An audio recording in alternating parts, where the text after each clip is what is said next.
ભૂખ્યાને ભોજન આપવું એ જ સાચા આનંદની અનુભૂતિ છે।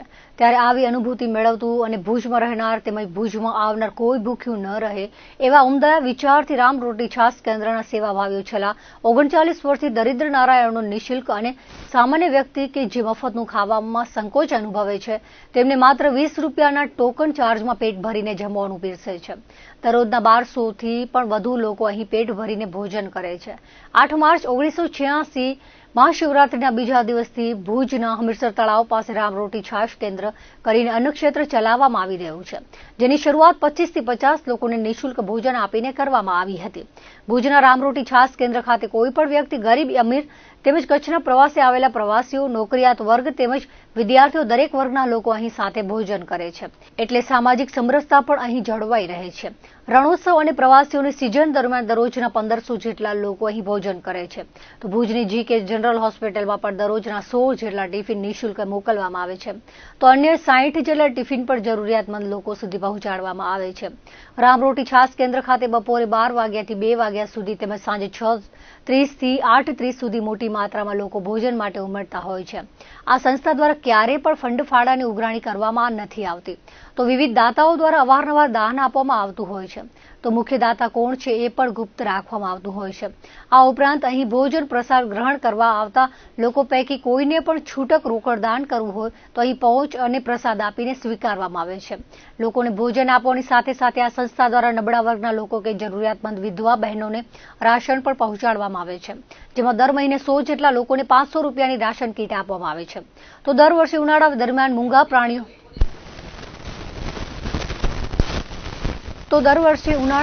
મૂંગા પ્રાણીઓ માટે એકાંતરે 18 થી 20 ટન ઘાસચારો નીરવામાં આવે છે, તો પક્ષીઓને ચણ, શ્વાનોને રોટલા પણ આપવામાં આવે છે। રામ રોટી છાસ કેન્દ્રમાં ભોજન લેવા આવેલ પ્રવાસી કલ્પેશ પરમારે જણાવ્યું હતું કે ભુજના રામ રોટી છાસ કેન્દ્રની અંદર ભોજન લેવા માટે આવ્યા હતા, જ્યાં માત્ર 20 રૂપિયાની અંદર ભોજન પ્રસાદ મળે છે અને તેની ગુણવત્તા ખૂબ સારી છે, તો પેટ ભરીને લોકો અહીં ભોજન લઈ શકે છે। તો બાળકો માટે પણ આ ભોજન સારું હોય છે, સામાન્ય વ્યક્તિ પણ અહીં ભોજન લઈ શકે છે। અહીં સફાઈ અને ચોખ્ખાઈ પણ જોવા મળે છે। રામ રોટી છાસ કેન્દ્રના ઇતિહાસ અંગે વાત કરતા લીલાધરભાઈ ઠક્કરે જણાવ્યું હતું કે આ સંસ્થા શરૂ થયાને 39 વર્ષ થયા છે। શરૂઆતમાં 25 થી 50 લોકોને દરરોજ રેતીમાં બેસાડીને માત્ર રોટલી શાક પીરસવામાં આવતું હતું। શરૂઆતના સમયમાં લીલાધરભાઈ પોતે અને ભોગીલાલભાઈ મહેશ્વરીએ ભુજમાં જે વટે માર્ગો પસાર થતા તેમને ભોજન આપતા હતા। રામ રોટી છાસ કેન્દ્રમાં આવતા દરેક લોકોને અહીં ઘર જેવું શુદ્ધ, સાત્વિક અને પૌષ્ટિક ભોજન જમવાનું મળી રહે તે માટે અહીં આધુનિક સાધનો પણ ઉપલબ્ધ છે, જેમાં દરરોજ રસોઈ તૈયાર કરવામાં આવે છે। આ ઉપરાંત અહીં કોરોના સમયે પણ ભોજન બનાવવાનું શરૂ રખાયું હતું અને લોકોને કોરોના કાળમાં પણ ભોજન પહોંચાડવામાં આવ્યું હતું। તો કુદરતી આફતો સમયે કલેક્ટર, નગરપાલિકા સહિતની સરકારી સંસ્થાઓ પણ રામ રોટી છાસ કેન્દ્રનો સાથ સહકાર લે છે અને ફૂડ પેકેટ્સ પણ તૈયાર કરવામાં આવતું હોય છે। સંસ્થાના સંસ્થાપક બંને લોકોએ નક્કી કર્યું હતું કે આપણે કોઈ પાસે ક્યારેય પણ દાન માંગવું નહીં અને વિચાર્યું હતું કે આપણે લોકોને જમાડીએ છીએ તે ઉપરવાળો ભગવાન જોવે છે અને એ જે તમામ વ્યવસ્થા ઊભી કરશે। અહીં કેન્દ્ર પર આવીને કોઈ પણ વ્યક્તિ નાની અથવા મોટી કોઈ પણ વસ્તુ આપી જાય કે દાન આપી જાય તો તે સ્વીકારવામાં આવે છે। રામ રોટીની સ્થાપના 8/3/86 મહાશિવરાત્રિના બીજા દિવસે અમાસના રોજ થયેલ છે। ત્યારથી 2011 સુધી તદ્દન ફ્રી ઓફ ભોજન પ્રસાદ કરાવતા હતા। દાળ, ભાત, શાક, રોટલી, એક મિષ્ટાન, એક ફરસાણ, સંભારો, અથાણું યા મરચાં હોય। ત્યારબાદ ભુજમાં એન્જિનિયરિંગ અને પોલિટેકનિક કોલેજ ચાલુ થઈ। ત્યાંના આર્થિક રીતે નબળા કુટુંબના વિદ્યાર્થીઓ છે, એમની ઈચ્છા ઘણી હતી કે અમે જમીએ, પણ કે સાવ ફ્રી ઓફ ન જમીએ, એટલે એના માટે ત્યારથી અને ગામમાં પણ અમુક સાવ પ્રાઇવેટમાં નોકરી કરતા હતા નાજુક પગારમાં, એને પણ સગવડ થાય એ દ્રષ્ટિએ 20 રૂપિયા ટોકન ચાર્જ કરેલું છે 2011 થી। આજની તારીખમાં એ જ ભાવ છે, ફ્રી ઓફ અને 20 રૂપિયા બેનો મેન્યુ સરખું હોય, એમાં કોઈ જાતો ફેર ન હોય। તમે કદાચ 5 કિલો અડદિયા દઈ જાઓ તો હું ગરીબોને જમાડું, 20 રૂપિયા વાળાને એ ભોજન ન ખવડાવું।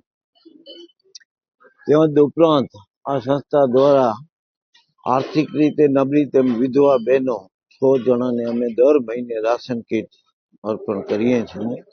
એ દુકાનદારનો નામનો કાર્ડ બનાવી દઈએ, દુકાનદાર પાસેથી લઈ લે, દુકાનદાર અમને બિલ આપે, માલ લીધો છે એની પહોંચ સાથેનો બિલમાં સહી હોય તો અમે એને ચેક ઇસ્યુ કરી દઈએ દર મહિને. અને હોસ્પિટલમાં કોરોના ચાલુ થયો 2020 થી, ત્યારે સવાર સાંજ 100 સવાર અને 100 સાંજના ફ્રી ઓફ ટિફિન મોકલાવીએ છીએ. દર્દી ભેગો જે એક વ્યક્તિ આવે એના માટે. આપણે ભુજ ખાત મધ્યે રામરોટી સેવા કેન્દ્રમાં આવેલા છીએ, જ્યાં 20 રૂપિયાની અંદર ભોજન મળે છે. જેમાં શાક રોટલી, દાળ ભાત, મિષ્ટાન, ઢોકળા વગેરે આપવામાં આવે છે. છાશ પણ આપવામાં આવે છે, જે સરસ અને વ્યવસ્થિત છે. જે સામાન્ય માણસ પણ અહીંયા આવીને પોતાનું ભોજન કરી શકે છે અને સરસ છે અને બધી રીતે સફાઈ ચોખ્ખાઈ બધી રીતે સારી છે. અમને ભોજન અને પ્રસાદ લીધા પછી બહુ સરસ લાગ્યું અને એકદમ સ્વાદિષ્ટ ભોજન છે અને બધા માટે યોગ્ય છે. નાના બાળકો પણ આને લે છે. આ 1986માં 39 વર્ષ થયા આ સંસ્થા ચાલુ થઈ ગઈ. આ સંસ્થામાં સ્ટાર્ટ કરતી વખતે મહાશિવરાત્રી હતી. એ દિવસે નક્કી કર્યો કે કાલેથી અહીંયા જમાડો. એ બી અમારા કને કાંઈ પણ સંસ્થા હતી નહીં. એટલા માટે રોડ માટે રેતીની અંદર જમાડતા. તે દિવસે 25-50 જણા જમતા સ્ટાર્ટિંગમાં, અને બીજે દિવસે ચાલુ કરેલું. અને અમારી સાથે ભોગીલાલ પરાગજી મહેશ્વર, 2 જણાએ રસ્તા ઉપર વિસરના તળાવ પાસે કાઢી લીધું કે કાલથી આપણે ત્યાં જમવાનું ચાલુ કર્યું. આ બાદ વટે માર ભરે છે એને જમવાનું રોટલી અને શાક એટલી જ વસ્તુ આપણે ચાલુ કરી. પછી ધીમે ધીમે ભગવાનની કૃપાએ વધતા ગયા. પછી કોરોનામાં પણ બધે અંશે હોસ્પિટલ બધે બંધ હતા. આપણે એક જ દિવસ 22મી તારીખે બંધ રાખ્યો હતો. પછી બીજે દિવસેથી ચાલુ કરનાર અને બધે સંસ્થાઓ આપણે ગવર્મેન્ટ બધે સ્ટાફે આપણે સહકાર આપ્યો કે ભલે તમે ચાલુ કરો. અને બીજા બધે જણા અહીંયાથી રસોઈ તૈયાર કરી લઈએ. કે 3 થી 4 જગ્યાએ બધે જણા અલગ અલગ રસોઈ તૈયાર લઈ જતા અને પોતે ત્યાં પીરસતા.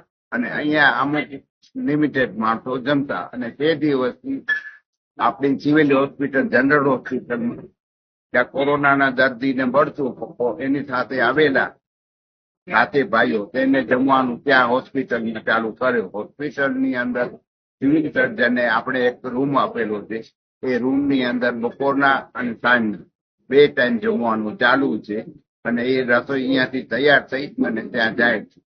એ પ્રમાણે ચાલુ થઈ. અત્યારે 1200 થી 1500 અને ક્યારેક વધીને રોજની 4 બસ, 6 બસ, 8 બસ સુધી પણ થઈ જાય છે.